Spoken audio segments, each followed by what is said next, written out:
മിക്ക ആളുകൾക്കും എങ്ങനെ ഡിസ്കൗണ്ട് പ്രൈസിൽ ETF വാങ്ങാം എന്നുള്ളത് അറിയാതെ ETF വാങ്ങുന്നുണ്ട്. ഇങ്ങനെ വരുമ്പോൾ സംഭവിക്കുന്ന ഏറ്റവും പ്രധാനപ്പെട്ട ഒരു പ്രോബ്ലം, നമ്മൾ വളരെ വലിയൊരു ലോസ് നമ്മുടെ പ്രോഫിറ്റിൽ നമ്മൾ കുറക്കുന്നു അല്ലെങ്കിൽ ലോസ് ക്രിയേറ്റ് ചെയ്യുന്നു എന്നുള്ളതാണ്. ഇങ്ങനെ നമുക്ക് ഇത് കുറക്കാനായിട്ട് പറ്റും. ഇതിനുള്ള ഏറ്റവും മികച്ച മാർഗം എന്ന് പറയുന്നത് ഇൻഡിക്കേറ്റീവ് NISന്റെ അടുത്ത് വരുന്ന ETF വാങ്ങിക്കുക എന്നുള്ളതാണ്.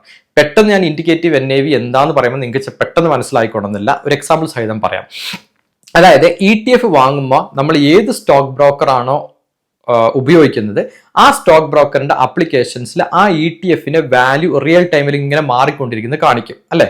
നമ്മൾ നോർമലി ആ വാല്യൂവിൽ പോയി ക്ലിക്ക് ചെയ്യുന്നു, നമുക്ക് ആവശ്യപ്പെട്ട ETF ഏതാന്ന് വെച്ച് കഴിഞ്ഞാൽ അത് നമ്മൾ വാങ്ങുന്നു. പക്ഷേ ഒരുപക്ഷെ നമ്മൾ വാങ്ങുന്ന വാല്യൂ ആയിരിക്കില്ല അതിന്റെ കൃത്യമായ വാല്യൂ എന്ന് പറയുന്നത്.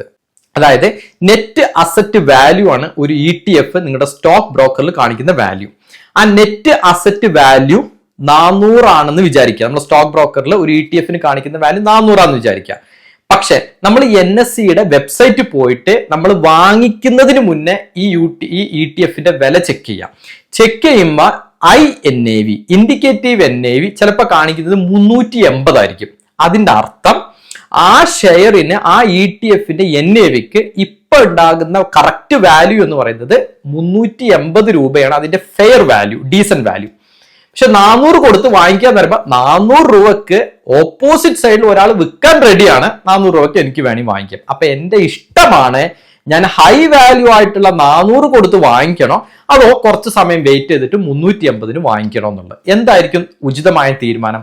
കേൾക്കുമ്പോൾ നിങ്ങൾക്ക് തന്നെ ഉത്തരം അറിയാം. 400 ഞാൻ വാങ്ങിക്കില്ല, 380 385 കിട്ടിയാൽ ഞാൻ വാങ്ങിക്കാം എന്ന് പറയും. അതായത് നമ്മൾ വെയിറ്റ് ചെയ്യണം. വെയിറ്റ് ചെയ്തിട്ട് നമ്മുടെ ഇൻഡിക്കേറ്റീവ് NAVയുടെ അടുത്തോട്ട് എപ്പോഴാണോ റിയൽ NAV വാല്യൂ എത്തിച്ചേരുന്നത് ആ സമയത്ത് നമ്മൾ ബൈ ചെയ്യണം.